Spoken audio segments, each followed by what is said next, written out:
ceremonially, sometimes slowly, sometimes horribly, because it is thought that the kingdom will not prosper if the king is becoming weak.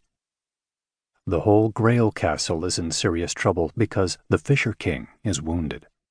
The myth tells us that years before, early in his adolescence, when he was out wandering around in the woods doing his knight errantry, the Fisher King came to a camp. All the people of the camp were gone, but there was a salmon roasting on a spit. He was hungry. There was the salmon roasting over the fire, and he took a bit of it to eat. He found that the salmon was very hot.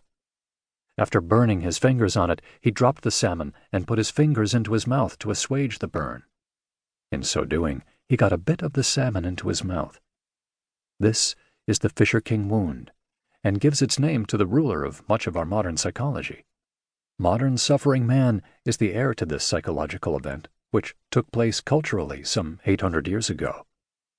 Another version of the story has it that the young Fisher King was overwhelmed with amour one day, and was out hunting for some experience of his passion. Another night, a Muslim pagan had had a vision of the true cross and was out searching for some expression of this quest.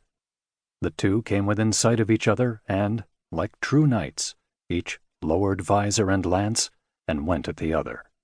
There was a terrible clash. The pagan knight was killed, and the Fisher King received the wound in his thigh which blighted the kingdom for so many years.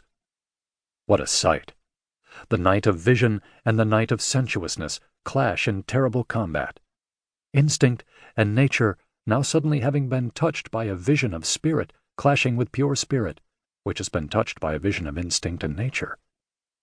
Such is the crucible within which the highest evolution can take place, or a deadly conflict capable of psychological destruction.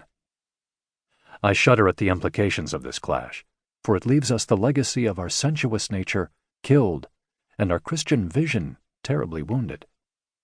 Hardly a modern man escapes this collision in his own life, and he may end up in the sad state described in our story. His passion is killed, and his vision is badly wounded. The story of St. George and the Dragon, which was adapted from a Persian myth at the time of the Crusades, says much the same.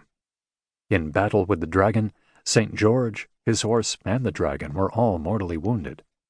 They would all have expired but for the fortuitous event that a bird pecked at an orange, or a lime, that was hanging on a tree over St. George, and a drop of the life-giving juice fell into his mouth. St. George arose, squeezed some of the elixir into his horse's mouth, and revived him. No one revived the dragon. Much is to be learned from the symbol of the wounded Fisher King. The salmon, or more generally, the fish, is one of the many symbols of Christ.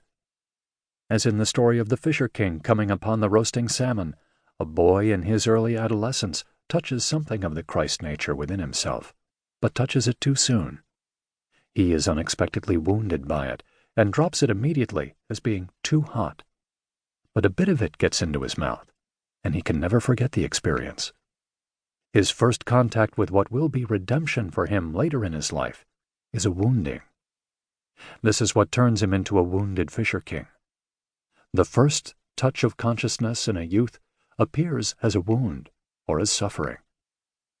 Parsifal finds his Garden of Eden experience by way of the bit of salmon. That suffering stays with him until his redemption or enlightenment many years later. Most Western men are Fisher Kings.